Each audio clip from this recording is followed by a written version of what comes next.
La entrevista, el Telematutino 11, gente importante, a tratar temas importantes, nos acompaña el doctor Radamés Jiménez.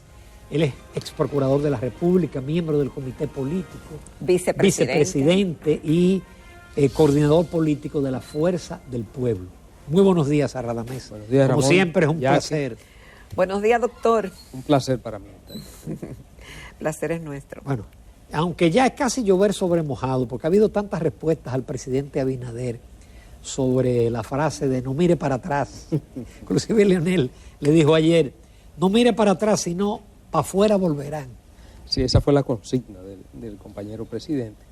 Pero el presidente además dio una respuesta muy interesante, nuestro líder, el compañero Leonel Fernández, cuando decía que hay que mirar para atrás, porque si no miramos para atrás, no vemos lo que hicieron nuestros grandes héroes, Juan Pablo Duarte, Gregorio Luperón con la Restauración, lo que hicieron los héroes que terminaron con tiranías, en el caso de los héroes del 14 de junio, los héroes del 30 de mayo, los héroes que se rebelaron contra la primera ocupación en el año 1916 norteamericana, pero también los héroes del año 1965.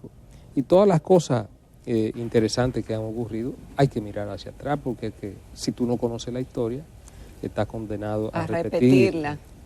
Porque si no mira para atrás, no va a haber los gobiernos tampoco del PRD. Exacto, no va a haber los gobiernos del PRD. Exacto. Salvador Blanco, Guzmán. Sí, hay que mirar para atrás. Y como decía el compañero Leonel Fernández, en todo hay luces y hay sombras. Y ahí se refirió a una frase muy célebre del apóstol de la independencia cubana, José Martí, que decía que en el mundo la gente agradecida ve las luces y los ingratos siempre ven la sombra. José Martí hizo eso paradigmático, esa frase. De manera que, pero yo particularmente entiendo al presidente de la República, una situación que se le está yendo de la mano, la popularidad del presidente, que arrancó con un 53% cuando gana las elecciones, 53 más o menos, en el año 2020, y que ha caído de manera vertiginosa, colocándose hoy día entre un 37-38%, y es preocupante. Y es entendible que el presidente reaccione de esa manera, en el sentido de, ¿verdad?, de sus pretensiones de reelegirse, que tiene todo el derecho, de acuerdo con la Constitución de la República. Doctor, sin embargo, cuando vemos en otros países que están escogiendo a candidatos antes inimaginados, en algunos países, como en el caso de lo que acaba de ocurrir en Colombia, y otros países que no voy a mencionar, algunos aquí en el patio dicen que sería un retroceso volver a líderes del pasado, a repetir como si en el país no hubieran personas capaces de ser presidente de la República.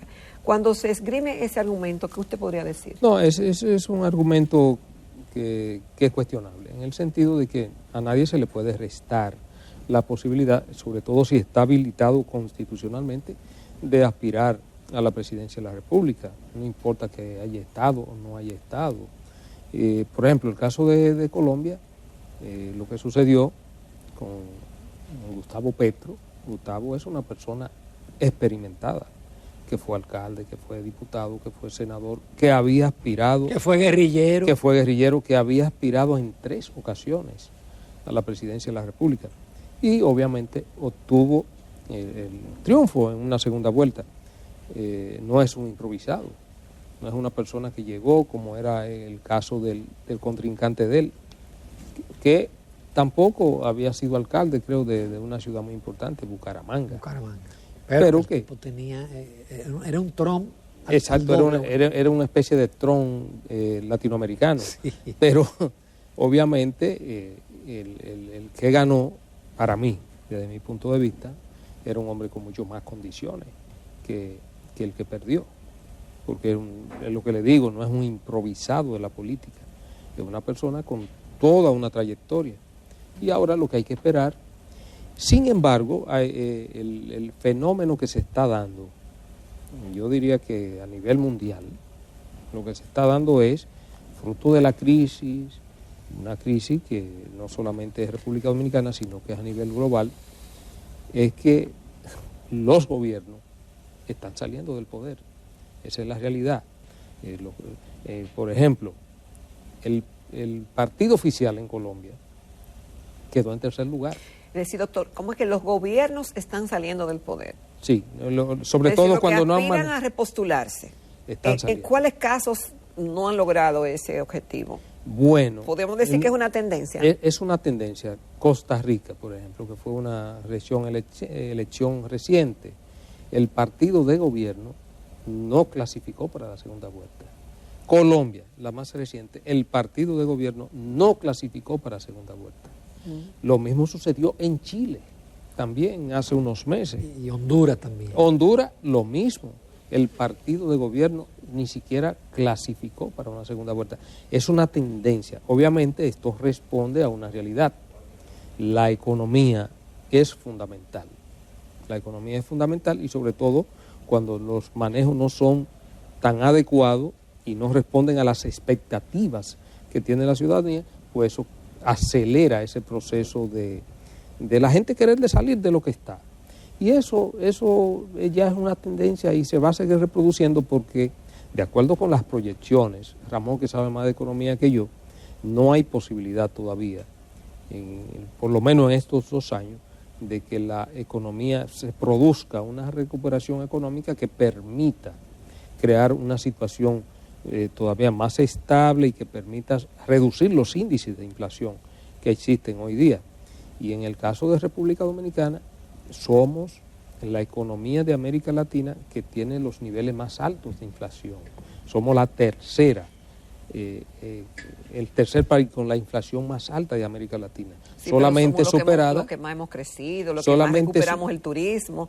Entonces, tal vez, en cierta forma, la imagen del país, eso le ayuda. Bueno, pero un problema es que haya crecido el turismo, que haya crecido la economía, pero que eso se refleje en el bienestar de la gente, y es todo lo contrario.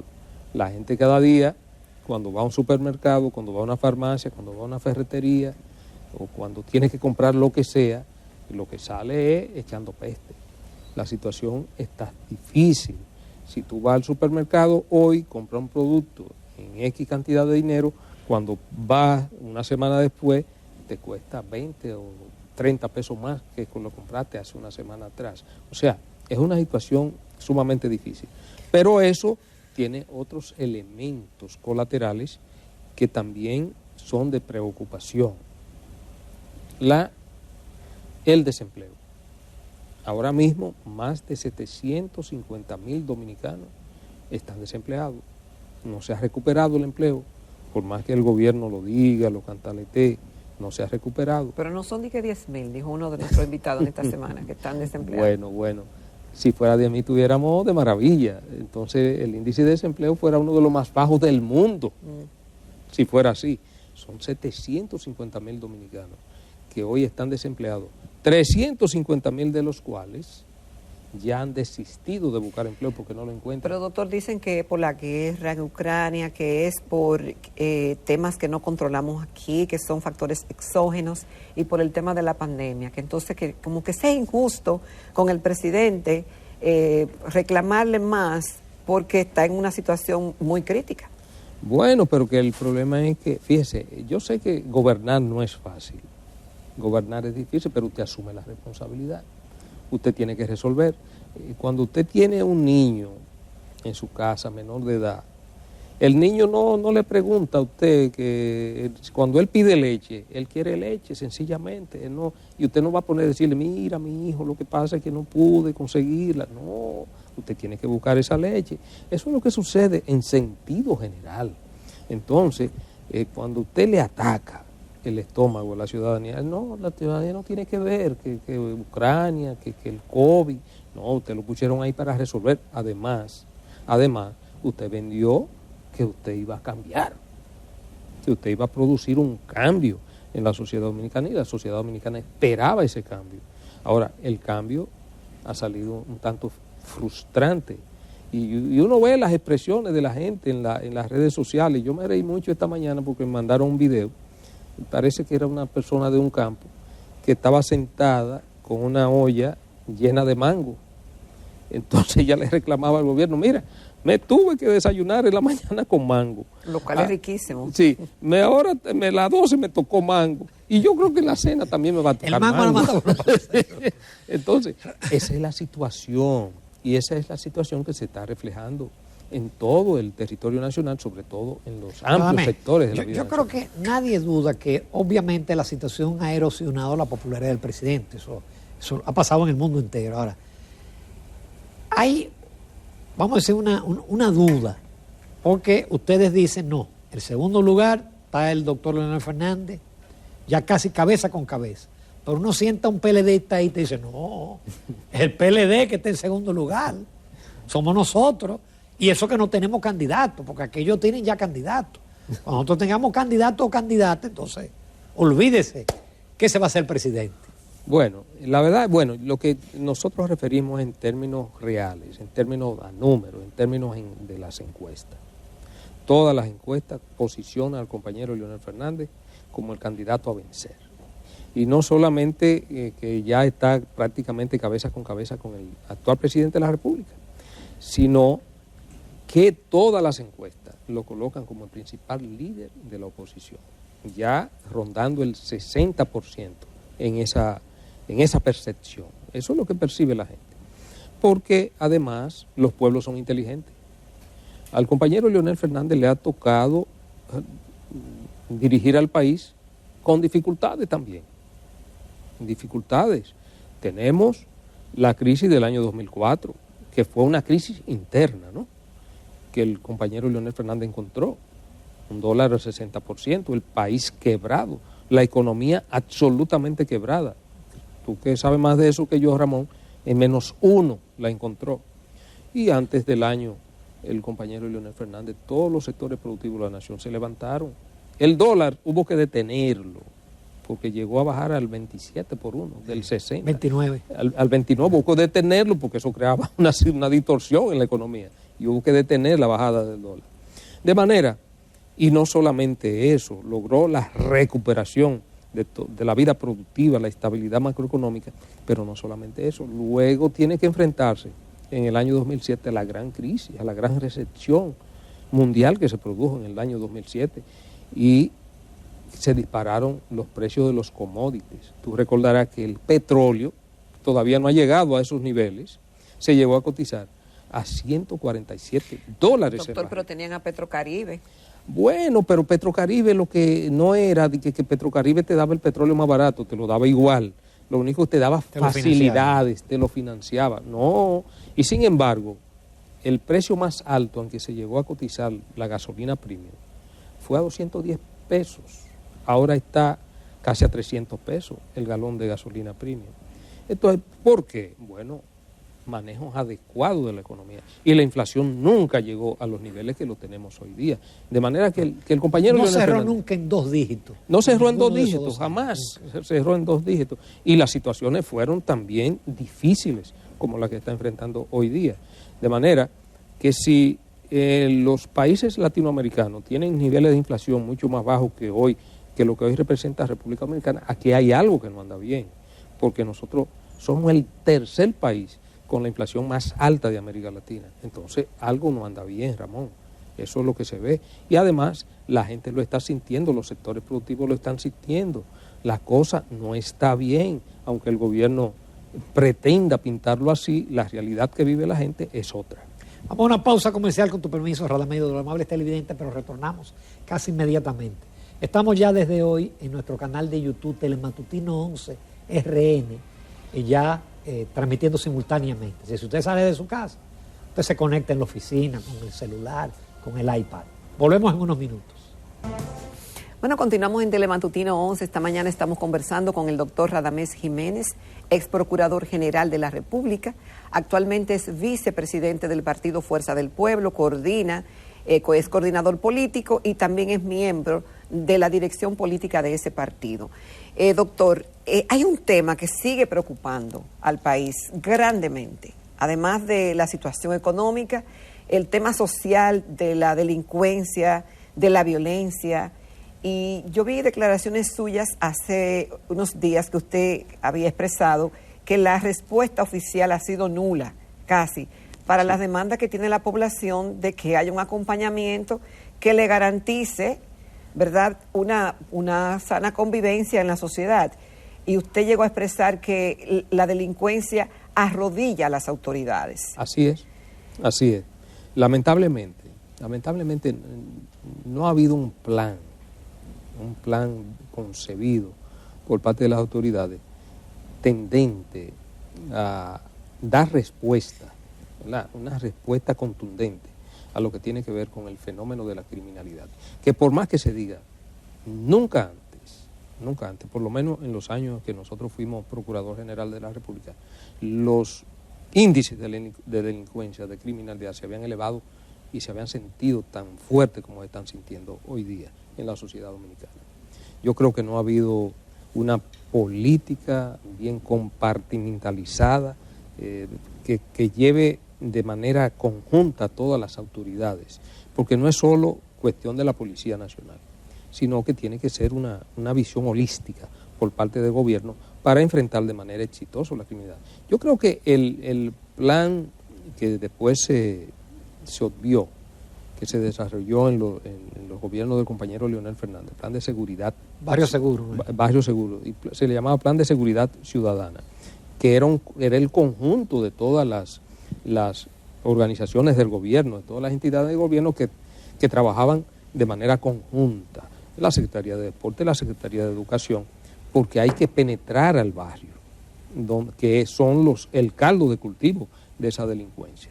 Y obviamente a esos jóvenes que muchas veces se desvían y tienen conductas criminales, entonces tomarlo y darle, ¿verdad?, el apoyo, el acompañamiento. Y nada de eso se está realizando. Y obviamente también lo que tiene que ver con la persecución criminal, también veo grandes debilidades por parte de las autoridades, y en este caso por parte de la Policía Nacional.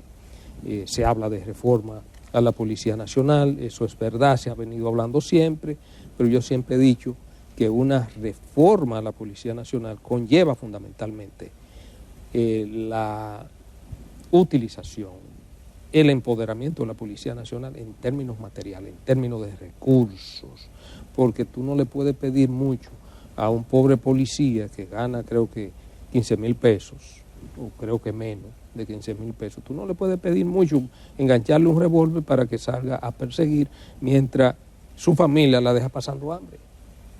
Entonces, ¿qué va a conllevar eso? Que ese policía fácilmente es sobornado. Ustedes le van a aumentar los sueldos a los policías. Por lo que dirigen los puntos de droga y la cosa. Eso es una prioridad. La policía hay que dignificarla. Aquí el presidente con la candidatura habló de $1,000 mínimo. Pero, sí, doctor, el presidente Abinader dice que en el caso, bueno, y está incluido el doctor Leonel Fernández, de lo del pasado, que están diciendo cómo resolver situaciones que ellos no pudieron resolver cuando fueron gobiernos, que no hicieron nada. Bueno, sí. Para resolver un solo problema. Se hizo mucho. Yo recuerdo que cuando el compañero Leonel Fernández llega por primera vez al gobierno, un policía ganaba 100 y pico de pesos, 125 pesos. Y hubo un aumento. En el 96. Sí, y hubo un aumento de más de un 500% en ese momento. Pero no solamente dignificó en ese momento la vida del policía, los oficiales. Un oficial ganaba creo que 1,000 pesos. Pero eso lo llevó como 8,000, de 1,000 a 8,000, cuando todavía el dinero valía. O sea, ha habido una visión por parte del compañero Leonel Fernández siempre de mejorar las condiciones de vida del servidor público. El policía es un servidor público. Pero obviamente yo creo que hay que hacer mayores esfuerzos, pero el problema fundamental está ahí. Una vez, incluso en una ocasión, nosotros, siendo Procurador General de la República, llegamos a plantear que se creara el impuesto a la seguridad ciudadana, precisamente para que esos recursos fueran más impuestos, fueran a ayudar a la Policía Nacional. Entonces, eso fue en una ocasión, la gente no tolera eso ya, de pagar impuestos. La de impuestos es una mala palabra. Es una mala palabra, y sobre todo en este momento y bajo las condiciones que está viviendo el país. Hablarle de impuestos es una desgracia. Pero habría que buscar la forma de buscar esos recursos para enaltecer y sobre todo para dignificar la función del policía en República Dominicana, porque los salarios que devenga el policía hoy día en República Dominicana son salarios de miseria por la responsabilidad que tiene un policía frente a la sociedad, que es brindarle seguridad, que es lo que hoy día no tenemos, lamentablemente, y que se le ha ido, como yo dije en una ocasión, se le ha ido de las manos a las actuales autoridades. Lamentablemente vimos el hecho que ocurrió ayer en la ciudad de Santiago. Yo conocía al doctor Basilio, yo lo conocía, un abogado brillante, un abogado litigante, exitoso. Mira cómo lamentablemente van y lo liquidan frente a su casa o en su casa. Eso no puede ser, eso no puede seguir sucediendo en República Dominicana. Que no es delincuencia, claro, es delincuencia. Eso es, todavía presumiblemente se habla de sicariato, todavía no se sabe. Habría que ver lo que arrojen las investigaciones, y si la policía lograra atrapar a los asesinos del licenciado Basilio Guzmán, que por cierto, él era de Moca, él era de la tierra de nosotros, de por allá. Lo conocía, un abogado brillante. Radamés, ya en los pocos minutos yo quiero llevarte a un tema que es una preocupación de la Sociedad Dominicana de Diarios, del Colegio de Periodistas, del Sindicato de Trabajadores, que es varias leyes sometidas por una senadora, la del gobierno del ciberdelito, etcétera, y que esas y otras leyes, ese conjunto de personas que están ligadas a la comunicación, tienen el temor que por su redacción puedan implicar una restricción a la libertad de prensa. La llaman leyes mordaza. Sí, eso hay que tener mucho cuidado. Primero porque usted tiene legisladores y pueden jugar un papel en eso. Sí, porque primero hay que garantizar la libertad de expresión y difusión del pensamiento en la República Dominicana, que es uno de los derechos fundamentales consagrados en la actual Constitución, vamos a decir actual, porque lo único, no se le ha hecho ningún cambio profundo a la Constitución del año 2010. La libertad de expresión es algo sagrado en todas las sociedades democráticas donde hay un Estado social y democrático de derecho, que es lo que plantea nuestra Constitución. Entonces, cuando se va a producir cualquier tipo de restricción, eso hay que verlo con mucho cuidado, que no vaya a afectar la libertad de expresión y difusión del pensamiento. Obviamente, hay situaciones que sí merecen ser, vamos a decir, ponderadas, pero con mucho cuidado. Y sobre todo lo que tiene que ver con el manejos desproporcionados que se dan básicamente en las redes sociales. Cuando se ataca la dignidad, la honra, la intimidad de una persona, eso hay que verlo. Ahora, pero eso es complicado. Porque muchas veces tú no reconoces, no hay manera de identificar el que te hace la... Sí, habría que... a veces es un butch. Exacto, a veces puede ser un butch. Entonces, con eso hay que tener mucho cuidado. Pues yo creo que en lo que tiene que ver con los medios tradicionales, ahí no puede haber ningún tipo de cuestionamiento, porque los medios tradicionales se manejan con mucha prudencia a la hora de emitir juicios, opiniones, a veces con relación a personas. Prudencia. A veces con demasiada prudencia, como tú dices, Ramón. Lo que sí, con las redes sociales, yo pienso, pero sin embargo, con toda la prudencia y la ponderación posible para que no se vayan a cometer arbitrariedades, de mandar a una gente a prisión sin tener los elementos de prueba suficientes, que fue el causante de ese daño que se produce a la honra, al honor, a la intimidad de la persona, que también es otro derecho fundamental.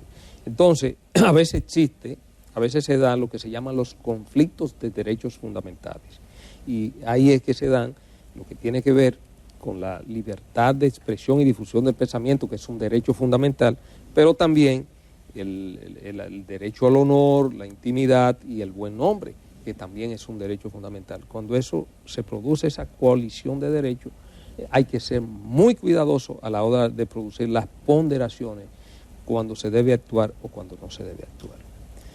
Radamés, muchísimas gracias. Gracias a ustedes. Siempre agradecido porque tú tienes la apertura siempre de participar y tratar los temas de interés para el país. Gracias a ustedes, Ramón y Jackie. Un placer siempre estar con ustedes. El placer es nuestro.